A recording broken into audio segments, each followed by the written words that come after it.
forest of Dalby, where we're hoping to catch a glimpse of the very rare and colourful species known to mankind as a mountain biker. They're a very shy species, and we must be careful not to disturb them, otherwise they may disappear off into the distance on their fat-tired bicycles. But let's see if we can get a word with a few of them now and make our way down to this area. And yes, they've broken cover. It's a nest of the 8 best trick riders in Britain. We've set them 6 dastardly tasks to compete against each other and to entertain you. It's totally wild.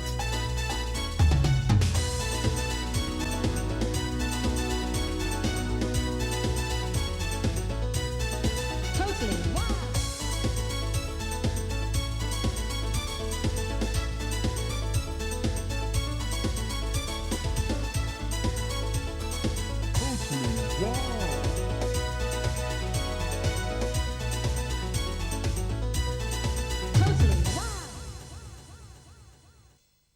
Right, before we start, let's meet the riders.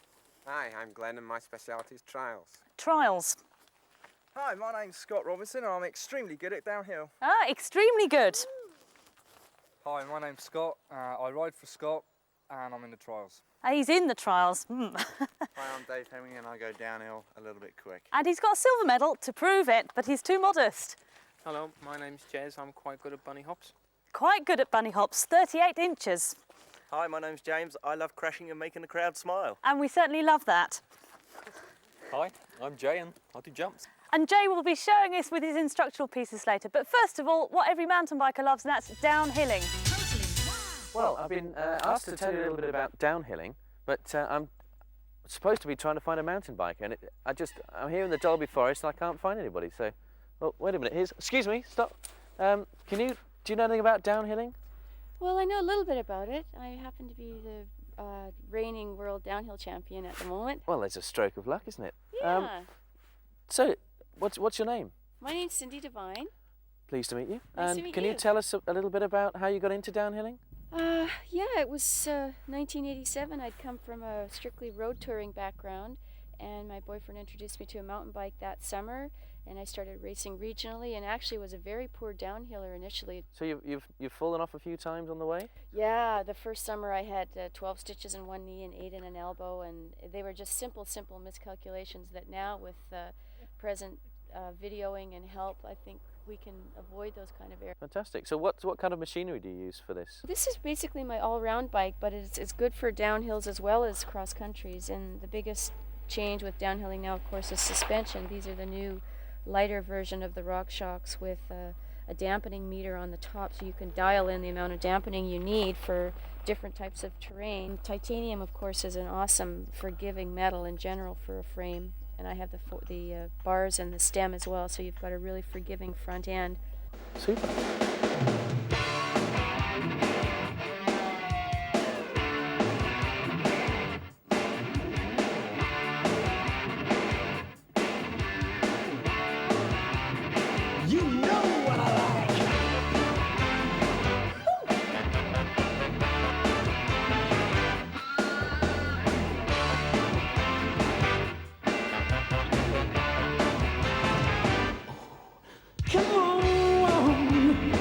Why don't you take another look at yourself? You're just a big kid playing silly kids with all the small fry. Don't you know that you never ever liked you like this or liked you like this? But you keep on coming back to all the things you should have left behind. Now, wherever time it put you down, you know that pop wouldn't do that to you, baby. And when they're laughing in your face, you wish they really wouldn't be that way. 'Cause you're a big fish. Whoa, whoa. Ooh. Big wheel. Yeah, yeah. Ooh.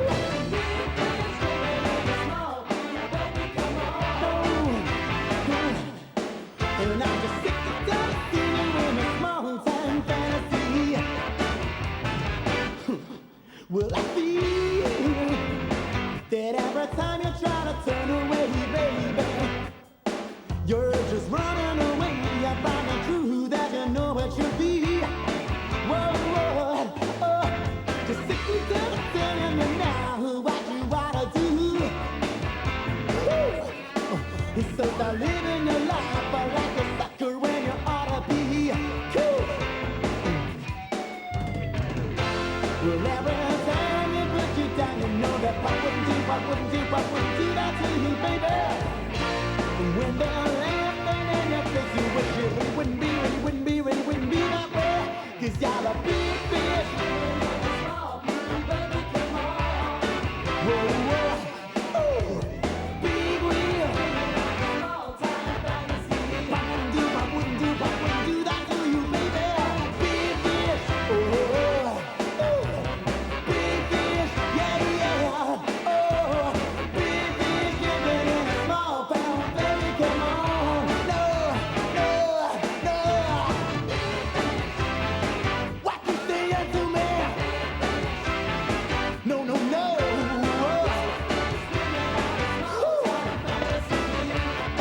Whoa, whoa. And here's Jay with his technique tips. First, downhilling. One of the greatest joys in mountain biking is to descend fast. Skills to descend fast on the trail are exactly the same as those used in dual slalom racing. Always remember to keep your inside pedal high so it doesn't hit the ground. Never ever use over braking on the front end, and always brake lightly anyway. Remember to keep slightly over the back of the bike, but not too far. Keep your bum about 4 or 5 inches off the saddle at the most. Keep low on the bars, and always keep your weight onto the inside of the frame when you're cornering, and remember not too much weight on the front wheel. Weight distribution and braking are very important. Because no one person has the same style as anybody else, theories of this vary greatly. The theory I use is to keep my weight back. This helps me regain the front wheel if it washes. When you're in a tight corner, always keep the pedal on the outside low and lots of weight on that pedal. As you turn, try not to brake. You can't brake and turn sharply. The tyre just does not have enough grip. You have to brake into the corner and then turn. So as you turn, don't brake. You should have already slowed and controlled your speed. Keep the weight on the outside. If you've got your weight slightly to the rear, if the front wheel does wash out to the outside of the corner, it gives you the opportunity to put the power on, which raises the front wheel, and you can pull the bike back in. But it's a bit advanced, so you have to learn that one slowly. The other way is to keep your weight central, and so giving more weight to the front wheel, which will in fact, in most situations, keep the front wheel more stable, but it doesn't give you the opportunity to regain it. Well, thank you, Jay. The first dastardly test of our riders' skills is a dual slalom knockout, during which the riders have to negotiate a series of slalom poles. 2 riders go off at the same time. One takes the red lane and the other takes the blue lane. Times are recorded at the end of the run, and the riders then return to the start, swap lanes and go again.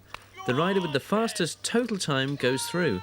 We join them on their second run of the first round to see which of the 4 riders will go through to the semi-final.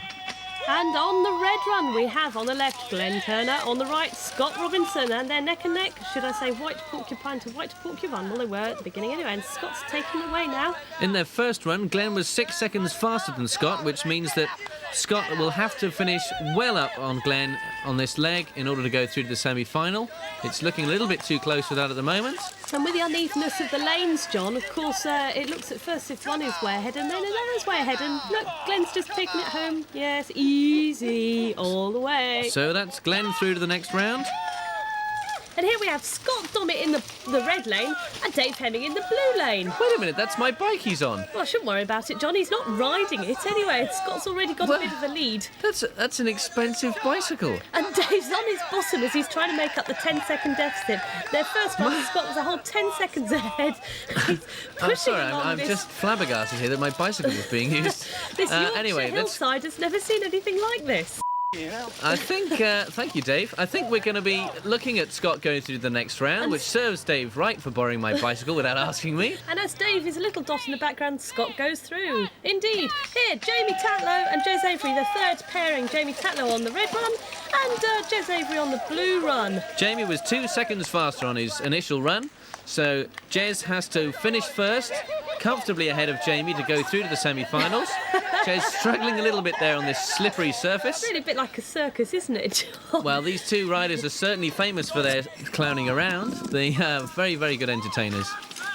Brilliant trick riders, both of them, very famous in the mountain bike world. And they look equal and equal, but of course this hillside is not equal at all. And that's right. It looks like Jamie's got the edge, and he goes through to the next round.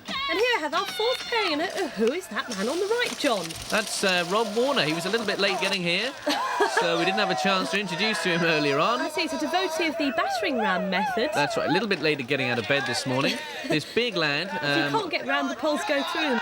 Anyway, John, where do we stand after the first run? Well, Rob was 12 seconds faster on the first run, so Jay, unless he really pulls something incredible out the bag... He's had it. Yeah, basically. Anyway, it's looking pretty good as he's coming down here, but Rob is so fast when he wants to be, and it looks like a sprint finish. But Jay just gets it, but he doesn't make up 12 seconds. No, Rob's through. So, just to recap, the semi-finals will be between Glenn Turner and Scott Dommett, Jamie Tatlow and Rob Warner.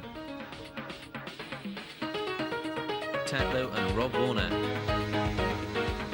We're going to see both runs are worth...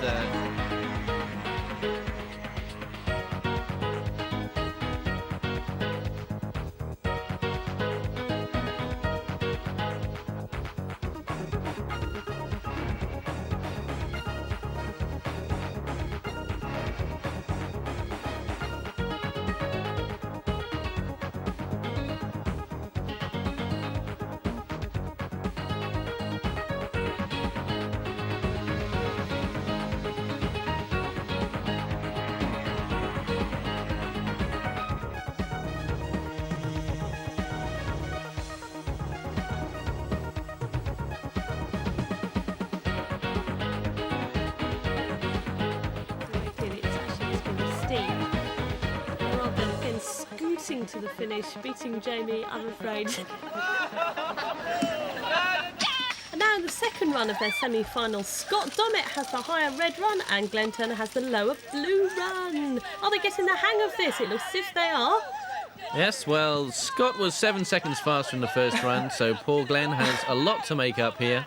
The first blood there from Glenn Turner. This is very hard work. These boys have now done this run 4 or 5 times, and it's not as easy as it looks, of course, but it's highly amusing for us. That's right. Well, Scott has done a lot of trials riding and BMX riding in the past, and he's not that fit at the moment. Up the hill, and Scott wins very easily. And now Deb Murrell sets off the second semi-final pair. Oh, Tatlow's down. Backward somersault. This could be exciting. Carrying on regardless. Well, and Jamie, big grin plastered all over his face. Rob's really not been kept right to the edge here, running up the hill for the nth time. Jamie showing a little bit of grass skiing skills. His 9-second lead in the first run has left Rob a very, very easy finish here. It's a shame that Jamie took that early fall, because it could have been quite an exciting little run as it is. Oh, Jamie has decided to remount his bike as Rob slowly pulls over. So the first heat of the final race, it's Scott in the blue lane, Rob Warner on the top. And these two are very equally matched. They're both highly talented motocross boys. They've known each other for years. They know where each other stands. They're very competitive. And I think Rob is actually going around the poles on this run, Nikki. It's neck and neck still. An original new technique. The hillside sorts them out, yes. And as usual, the red one on the inside is an enormous advantage. But remember, they're going to have a second run. And Rob wins, and his advantage is 9 seconds. And here they go. Deb Murrell sets off for the last time. It's the final. Scott Dommett, can he make up the deficit? Rob Warner powering along there. It's going to take an awful lot from Scott to pull this one. You can see how the grass is not drying out at all at this point. It's still just as slippery as it ever was. Extremely difficult conditions. I have difficulty even staying on the bike. Oh, Scott's got a bit of an advantage by the looks of it. It's going to be a really exciting sprint finish, and no, Rob Warner takes it again. So first 10 points of the Totally Wild Challenge on Rob Warner's. And what's this? John thought it was so easy. He's got on a bike and he's doing it himself. We set him against Malcolm Fawcett of Tired to Off-Road and he couldn't even make the first corner. Straight down the hill.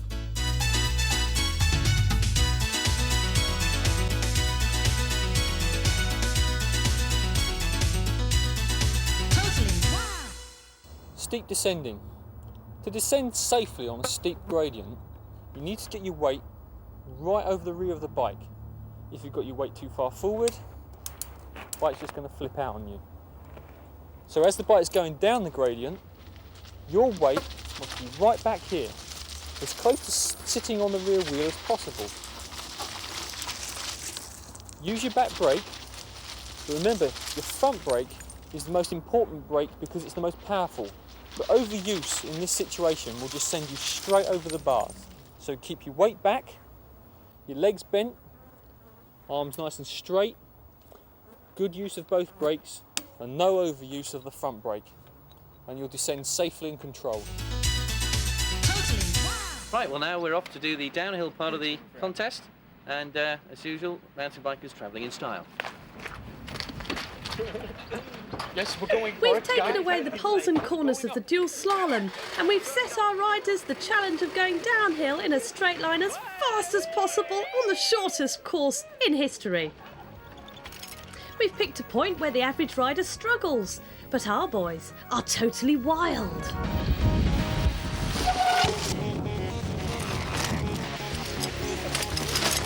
Each of the riders has 2 runs and we'll be showing you the best of those. First over the top is Rob Warner, taking a very nice straight line, sticking his tongue out at the camera, goes through the bottom S-bend and his time is 11.76 seconds.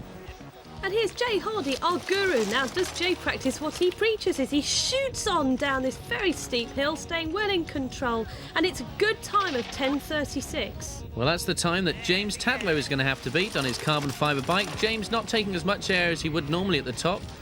It's important to keep your wheels on the ground for speed, and he takes a huge leap to celebrate 11.72 seconds. Here's World Junior Silver downhill medalist Dave Hemming, but can he do so well over such a short course? And no, his time's not that fast, 11:60. So here comes Jez Avery, taking big air at the top there, a little bit too much possibly, might have lost a little bit of time. We'll see as soon as he gets around the S at the bottom. 12.44 seconds, that puts him out of the running. Oh, now let's see what little Scott Dommett is going to do. Hanging on to the bike as tight as he can, not going around the corner straight. Oh, he almost lost it, but he's got the best time yet, 10:24. So can Scott Robinson get anywhere near that? Oh, he's gone into hyperspace, and I'd be grinning like that if I'd managed to land that jump. The problem is, though, it's going to have cost him time, which it did, 12:64. Our final run now, Glenn Turner. The time to beat is Scott Dommett's 10:24, and Glenn very in control, keeping his wheels firmly on the ground. And his time, what's he going to be? Not that fast, but well done, Glenn, 12:64. So Scott Dommett's the winner today, takes the second set of 10 totally wild challenge points. None of our riders fell in the downhill contest, and world-class downhillers such as John Tomac here very rarely come off their bikes at all. However, don't be fooled or led into a false sense of security by watching the stars. Years of practice, immense concentration and natural ability are essential to go fast, safe. Always wear a helmet. Take it easy and don't push yourself too far too early, or you might end up on the deck. Top downhill stars don't wear body armour for nothing. They know only too well that it only takes one mistake to end up on a stretcher.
Easy but true, mountain biking can be a dangerous sport. Here are some pointers to help minimise the risks.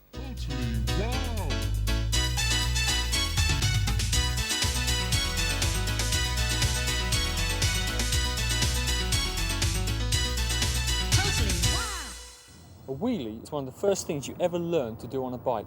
It's the building block of so many other tricks that lead to more complicated and flashier tricks. When you do a wheelie, you want to first find the correct gearing. Normally it'll be the middle ring and one of the top 3 of your back cluster. Ride along, sensible speed, maybe 5 miles an hour. You have your favourite foot forward, whichever foot feels most comfortable. When that foot reaches the top of the arc of the pedal stroke, shift your weight backwards slightly, arms quite straight, pressure on the pedal sharply and tug. The bike should then come up and you'll feel the balance point. Now, the hard piece about this is that you only know when the balance point is there when you've gone too far in either direction. To wheelie successfully without gaining lots and lots of speed, you find the balance point and stay at that point. When you find your balance point, you keep your weight on the saddle behind that point. You dab the rear brake to bring the bike back onto the point.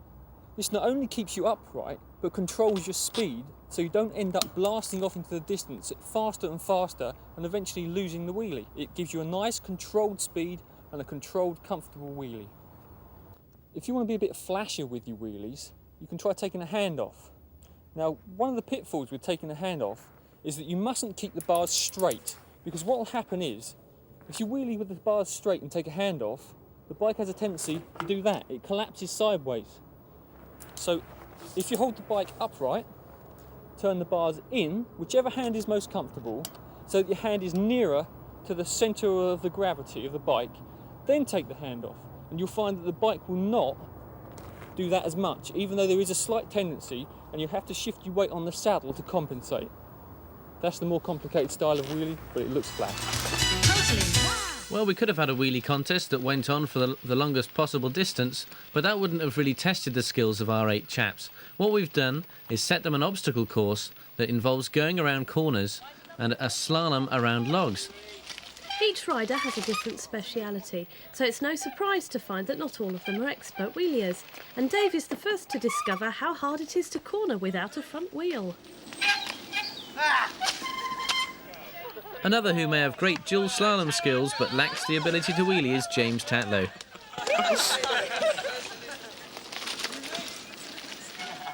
He soon realises when he's beaten. I've been to the James Tatlow School of Wheeling, by the way. Well, that's a bit worrying, as Jay's our instructor. Oh, God. That's a good one, Jay. Impressive. Oh, even better, yes, and Deb runs to mark a 4-foot wheelie. Another rider who didn't possess the skill to go around a corner was Scott, so he's out. And we're left with the best 4. Well, first rider up is Glenn Turner from Rocky Mountain Mountain Bikes. The rules of this contest are to try and get around the entire course without putting the front wheel down. The hardest part is turning that corner. As you can see, it's not easy. And he's using a hop to do it. He's down, so that's one dab. One dab. He's got to go back to where he started from now. If everybody else were to dab before that point, then Glenn would be deemed a winner today. In and out of the logs. You can see that the very difficult thing about this wheeling, John, is turning the corners, because it all has to be done on body weight. That's right. It's really... Oh, it's 3 dabs, and he has to return and do that obstacle once more. 3 dabs for Glenn Turner of Rocky Mountain. So on Glenn's second run, he fails to improve on his first, so the marker stays where it is, and that's the mark to beat. And it's Scott showing his prowess by making it very easily over that first obstacle. He's using the rear wheel hopping technique to get around the corner. That's the trick that we've seen 1 or 2 riders in practice doing today. And if he can keep this up, he could be on for a clear round, Nikki. He's a perfect score so far, certainly as he comes into the... Oh, he's lost the front wheel, he just caught that. And Scott up on his back wheel again to have another go. Oh! But Very his nearly. front wheel is down. And that proved to be Scott's best run out of the 2, as he dabbed really quite early on this one. Jez Avery, one of the best riders in practice this morning, And you can see what confidence he has as he goes over that first obstacle. Jez is stopping a it there. wonderful rear wheeler. His only problem here might be he's a bit close to the tape. If he goes over the tape, he's out. Oh, he's got a dab. So Scott, so far, still in the lead. His main contender was probably Jez. Can he make this right-hand turn and he used the jump again? This is difficult enough on 2 wheels, on 1. We don't know how he does it. And he's... Oh, he's through! Remarkable. Well done, Jez. On Jez's second round, although he managed to get further around the course before his first dab, in the end he did actually dab more times. So it was his first round that counted, and with that he led the competition.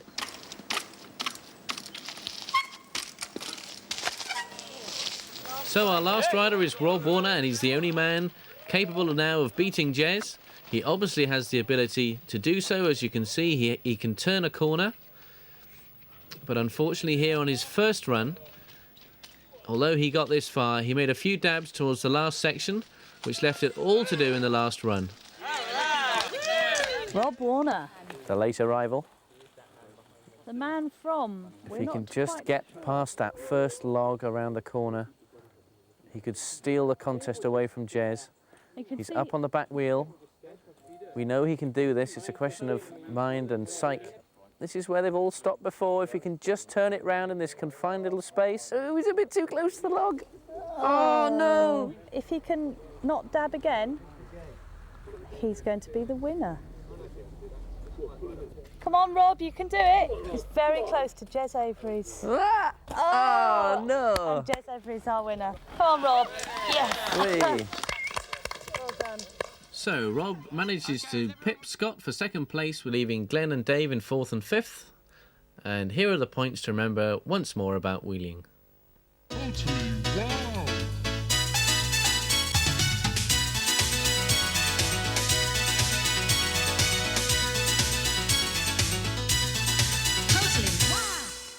Okay, so you've learnt the wheelie. Let's go on from there.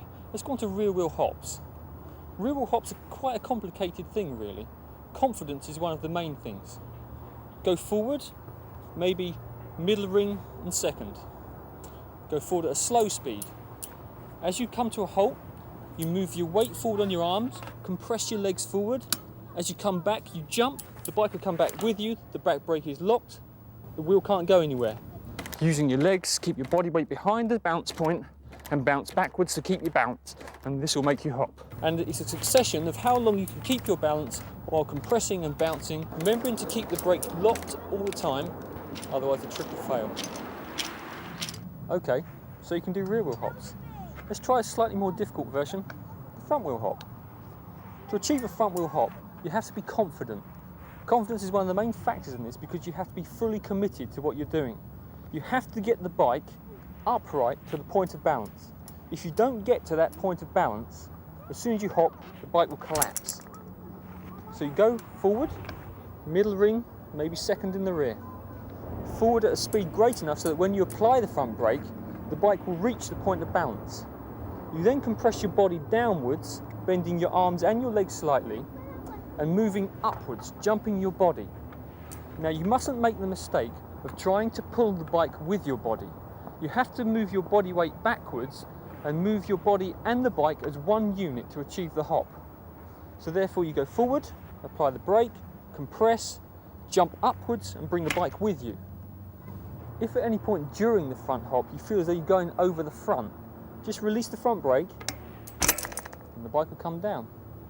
So remember, it's just confidence. You have to have confidence to get the bike to the balance point. If you overcompensate, front brake just comes off, no problem. Well, Nicky, we're now at the beginning of the Hop Till You Drop contest. The riders now gathering in their boxes. Yes, John, each rider has a 6-foot square area outside which they aren't allowed to go. They'll be eliminated if they do. And they're off. They're off, and we've already lost Scott. He's out. That leaves... Oh, with Glenn's gone as well. That's 6 left. Bobbing heads. Who's next? Dave Hemming's out, dropping his head in shame. Poor chap. He thought he was going to do so well there. Scott Dommett looking extremely comfortable, hardly lifting the bike off the ground. Jez Avery is out as well. That's a real surprise. I expect Jez to do better in this contest. Jamie Tatlow picking up lots of air. They're really working hard. Well, he did better than perhaps would be expected. So So which of the last three isn't going to get through to the final? Rob Warner on our right, Jay Hardy on our left. It looks like... Oh, he's gone. So that leaves just Scott and Jay. It's actually incredibly tiring to keep going for this long, which is probably why Jay's just died there. And look at Scott, that boy's been practising. Easy, he could keep going all day. Put the kettle on. So on the rear wheel, we got it down to 2 highest finishers. And now for the decider, they jump on their front wheel, front hopping between Scott Dummett and Jay Hardy to decide the winner. So they're up and it's all over already. I can't believe it. It's just... Well, he did say he wasn't particularly brilliant at front hops, but that was a lot quicker than we thought. Scott then, the undoubted winner, picking up all 10 points once again from the hopping contest.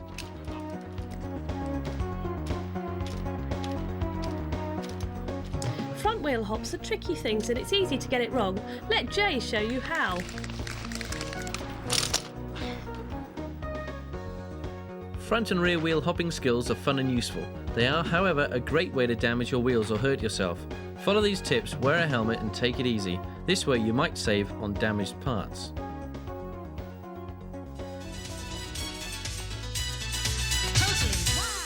One of the best skills you can learn from mountain biking is the bunny hop. Give you a far greater flow to your trail riding. You'll never ever have to get off that log again. It's one of the more difficult tricks though. There's so many aspects to it. Most people make the mistake of when they're learning bunny hops, they try and lift the bike against their body weight. You see them doing that. It's no good. You mustn't lift the bike against your weight. You must use your weight to lift the bike. There are 2 styles of bunny hop. The first is a European bunny hop, which is both wheels being lifted equally together. This is fine, but you'll never gain as much height with this as you will with the American bunny hop. The American bunny hop is a succession of drives and movements which achieve a lot more height.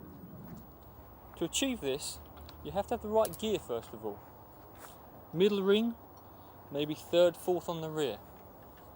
Move towards the obstacle, pedaling at a sensible speed, maybe 10 miles an hour. Don't pedal right to the obstacle. Give yourself at least 8 to 10 feet of freewheeling. When you get about 2 or 3 feet from the obstacle, drive upwards with the front wheel. This levers from the rear axle. This gives you upward motion of the bike already. So there's your first aspect of the American hop. The second aspect is the upward movement of the wheel. You drive up from the fulcrum, which is your rear axle. So therefore, you're levering against your rear wheel upwards. You have your momentum. Now your bike is facing in the upward direction. You have your height. Now you need as a third aspect, upward motion of the rear wheel. You achieve this by pushing forward on your arms and bringing your legs up. As you pull on your legs, it will take the weight off the rear wheel, which means that the pushing of your arms will bring it up. You then tuck the wheel up between your legs, which will achieve a high and very good American bunny hop. When learning to bunny hop, don't expect too much. Start on something low and never practice over something solid like a log, because if you hit it, you're going to come off. The way I first started to learn was with 3 pieces of cane and 2 clothes pegs. It's totally variable, and if you hit the cane, it just falls off. Less of me talking about it, let's see the real pros do it at the Malvern. It was in 1990 that the world bunny hop record was set during a classic Clash of the Titans. Jez, half man, half bunny Avery, and Mark blast off bats. We joined the contest at 33 inches, with all the competition having been eliminated at 27. Remember that the current world record was at this point 37. Jez here clears 36 inches, as does Mark. And the stick is put up to 38, which Jez fails to clear on his first attempt, as does Mark. This is setting a new British record, and there it is, the new British champion, only temporarily, Jez Avery from Team Hot Pies, and Mark Batts failed on his first attempt, but makes it through there to bring both riders at a level previously unsurpassed. So the hopometer went up to 40 inches, Jez failed. Getting tired at this point, Mark back comes along. The crowd go absolutely wild. Cannot believe it. That's the new record set. And Jez, a little bit tired, has failed to reach it. But what a contestant. A real crowd pleaser. There you have it. Let's take it once more. Look at that, 40 enormous inches. So high, a man can ride underneath it. If you too want to kiss the clouds, follow these points and you might be inspecting the ozone before you know it.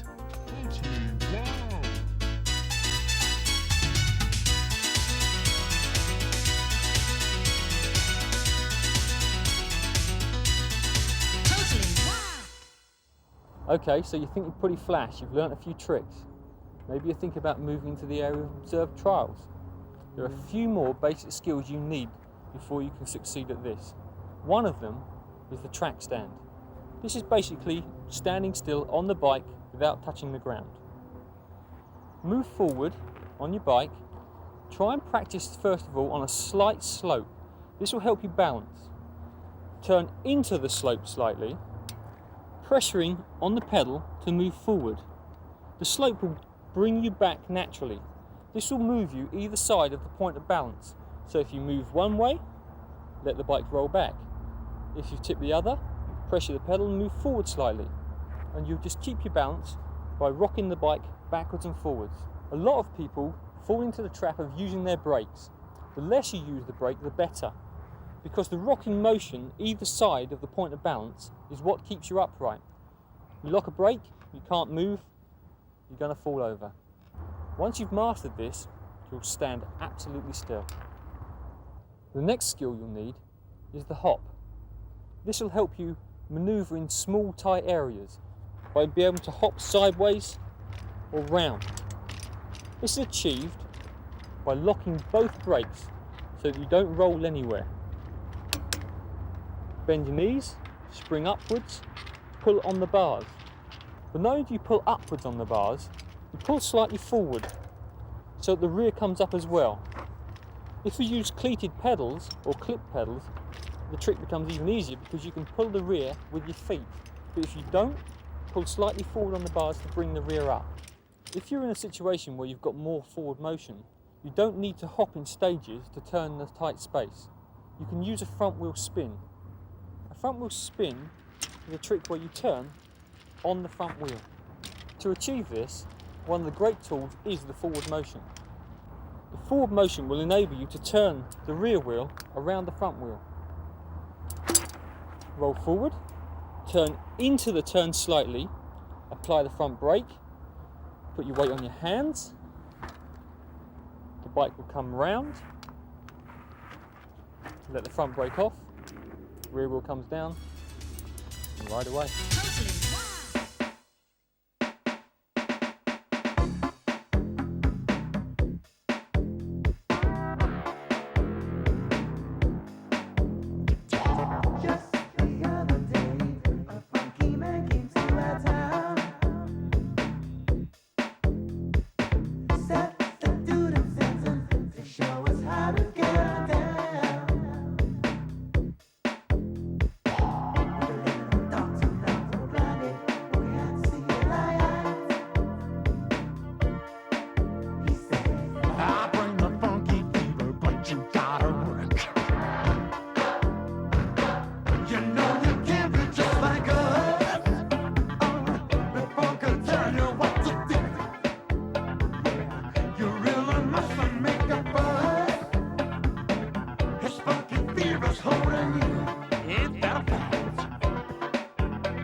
So, to put our contestants through the track stands and trial skills, we have the Daihatsu demonstrator. And the first boy up onto the top, it's Rob Warner. Tightly in control, he's bouncing there gently, he's got his front wheel on, yes. Oh, no, not quite. That wasn't a dab, though. He didn't actually put anything down, he was just resting the bike. He has the bike on the first level now, he's going for the second level, front wheel first. Well done, Rob. Yes, he's there.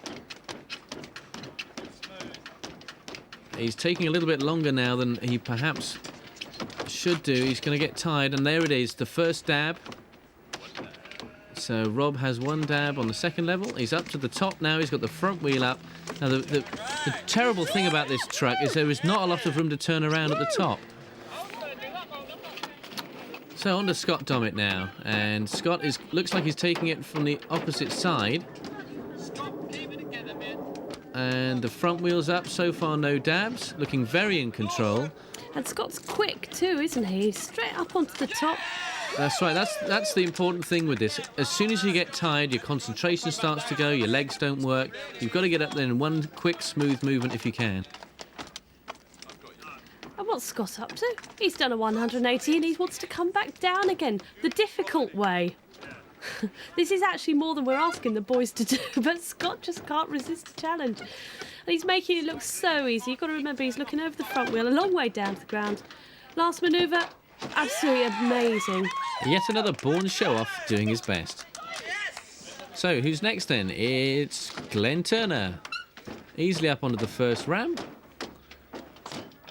Malcolm holding the flag out of the way there so it doesn't get into Glenn's face. Poised, balancing, little room for error. It's a big bike, he's not a small man, and there's not a lot of space on that truck. He's nicely up onto the next level. Yes, he's onto the second level, up onto the top level now. Front wheel's there. Can he get his back? Yes! Oh, I thought he was going to go then, but no. No dabs, nearly lost it because he's crouching there with all his might. Trying to get back down. And he's also going to try and copy Scott. Can he make it? Well, no, he's lost it. Glad One he put dab. his foot down there. He could have but gone only off the after he side. fulfilled our dastardly challenge. Jez Avery. Now then, can Jez get up there in a nice, easy movement? He's dabbed once, so he's got no chance of getting the full points in this part of the contest. Scoops that front wheel up with aplomb. Oh, but he's lost it at the front. That's him out of the contest. Front wheel over the edge. Well done, Jez. The crowd's favourite, Jamie Madman Tatlow, trying to get straight up onto the second pallet. Trying to ride all the way to the top in a straight line. Failing. And he's down. Well, good try, Jamie. Oh, he's giving it another go. Defeated by wooden pallets and a large truck. Jay Hardy. Now, what's Jay? Oh, yeah, I didn't think Jay was going to be conventional somehow. This really isn't Jay's forte at all. What is this boy playing at?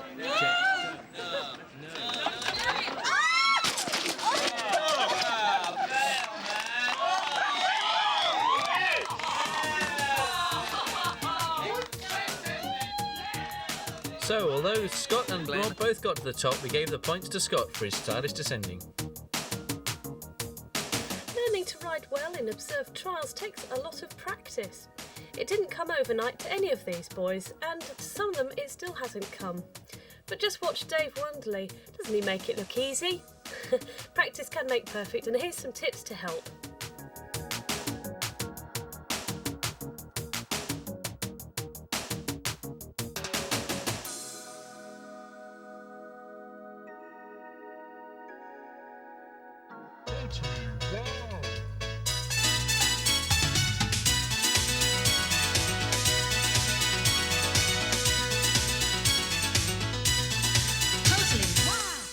One of the greatest thrills about mountain biking is to get some big air. But before you get big air, you've got to learn the basics. So let's talk of jumps in terms of maybe a foot. When you approach the ramp, which you've picked maybe 2 foot high, with a nice sloping back to it, never jump off of anything to start off with that you can't just roll over. Keep your legs slightly bent. Now the art of this is to keep your head, because people approach the ramp either too fast and they stiffen. They frighten themselves. Be relaxed. Keep loose. Bend your back slightly. Keep low on the bike.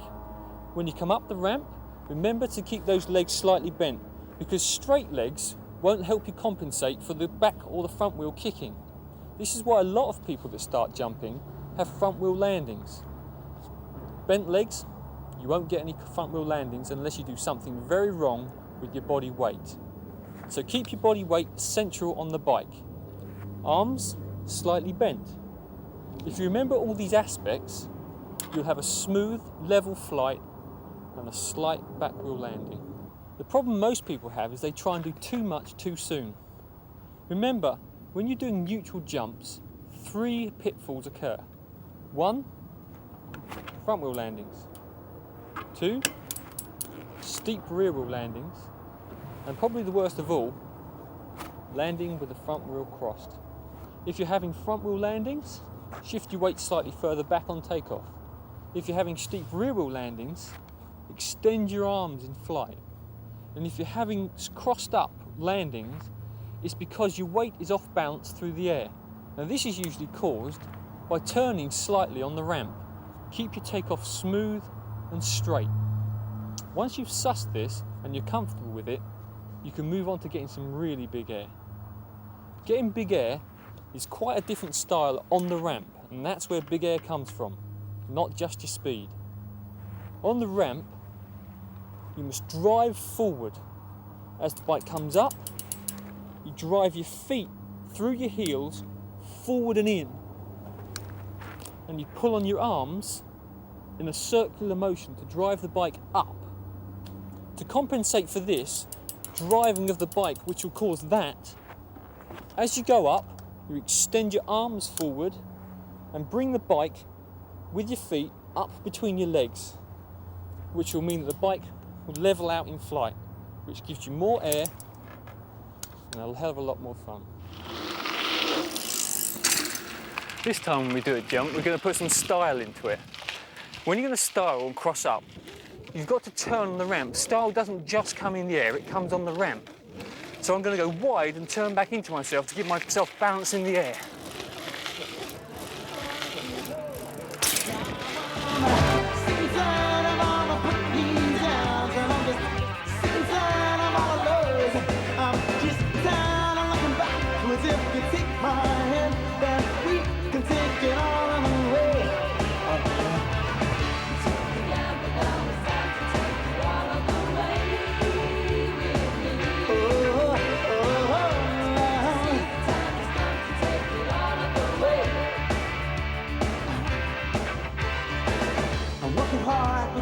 Push me to the limit, to my best, and left me all washed out.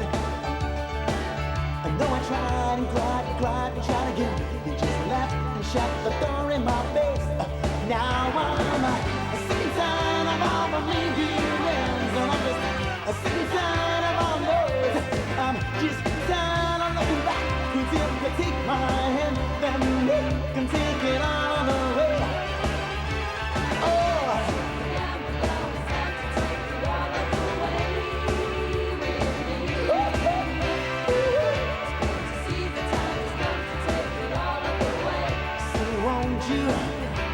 Won't you say?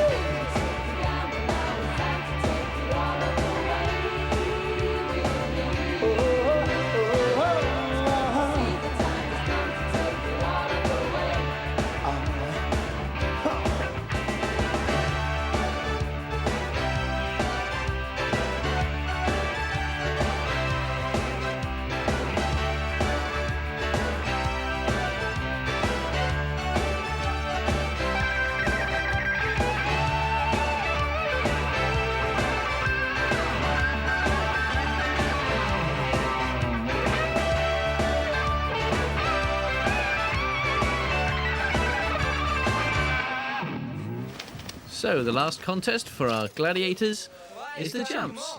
First we'll have one for length and then one for height. So just how far can Scott Robinson go?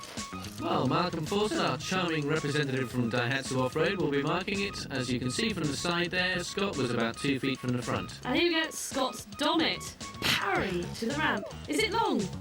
It looks like it's going to be longer than the first Scott. So at the moment, a good 2 feet ahead there. Dave Hemming. Didn't look too good to me from the side. Mr. Elegant, but not Mr. Record Breaker. In between the first two, I think. Jez Avery. Twisting the bike, maybe thinking it'll make it go further. He got a lot of height there, but he didn't really get the length, did he, Nicky? Jamie Tallow, twisting the wheel in the air, but he hasn't beaten Scott I'm Dommett. glad he brought that wheel back round again before he landed. Here we go, Jay Hardy. Not very high. No, not high at all, he didn't look it. Oh, look the at the length. travel. Oh, I think he might have taken the lead there. Fantastic, into the next county. Rob Warner also flicking the bike in the air. How's that looking? Well, it's high, but I think he dropped the back wheel a bit early. And it's Flying Jay Hardy, Golden Kangaroo Award to him. Now, Scott Robinson, he's going for height this time, not for length. We'll be able to see how high they got by looking at the pole and the line that we draw next to it. That is the highest point that Scott got. Scott Dommett. Now, Scott's shown very classy up until now. Can he... Lifts the back wheel first. Good Oh, grief. wow! It's Apollo Almost 26, The Scott top Dommett. of the Daihatsu. And how high can Pee-wee Henning heave it? Dave, obviously not anywhere close to Scott's jump. They took Scott's trampoline away. The swine. Jez Avery now. How can he do? Well, Up against the cab. It's above the oh, door. it's big, Yes, but it's not as fine. big as Scott. I must take him into second quite safely though. Jamie! Gotta twist that wheel again. Yeah, Does I Jamie think- really know what he's doing? I think Jamie's more concerned in some style points and not wrecking his bike. Jay Hardy. How can he do on the height then? Oh, no, the back wheel was up really good, but the front wheel lost it a bit. Didn't it? And Rob Warner, our final jumper. With a slightly sad attempt. So that leaves Scott the overall winner of the jumps with Jay in second. And it's Scott's fourth victory, which makes him a clear winner of the challenge and proves he is totally wild. As shown at the recent World Championships, the better riders were able to control the bumps by actually pre-jumping them, whereas the lesser riders were at the whim of the terrain, getting kicked as they went over, having to hang on for dear life. So if you want to stay on your bike, be in control. Jumping will give you a thrill, but can turn your bike into a nervous wreck. Remember that not even the strongest forks and frames are designed or guaranteed for stunts like these. And here are a few pointers to help. Well, I've personally never had any trouble jumping a bicycle. It's landing it that's the problem, and this is why a ramp was set up at the Malvern Hills last year, so that the riders didn't have to land them, they just went swimming. This really is no way to treat your bicycle, though.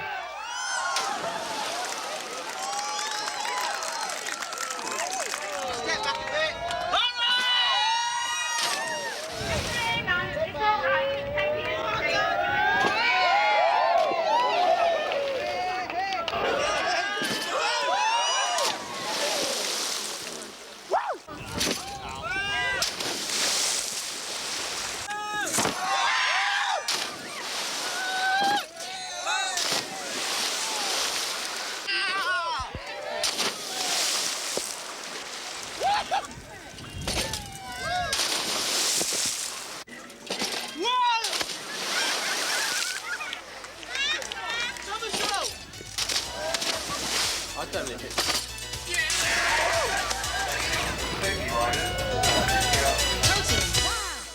Mountain biking is the best fun you can have on two wheels, but no one is immortal. Oh, I can hardly bear to watch. Even the best riders hurt themselves when they take themselves beyond their limits. But as long as you know yours, you wear the right safety gear, then your mountain bike will be your best friend forever. Well, at the end of a thoroughly crazy day surrounded by all these morons, I'm going to take a trip home and hopefully none of them will see me go. Totally wild!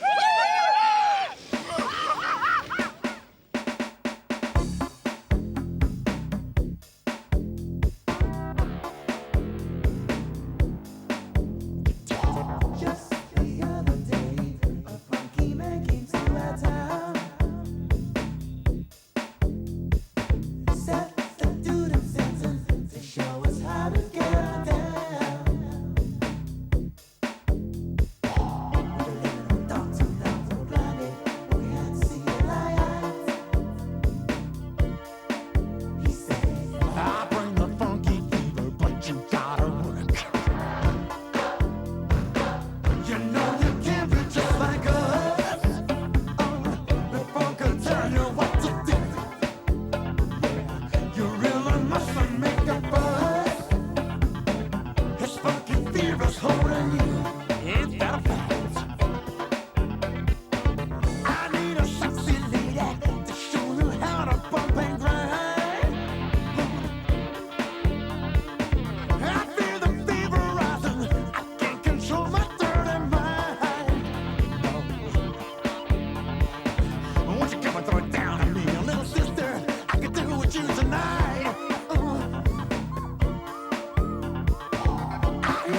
camera just like a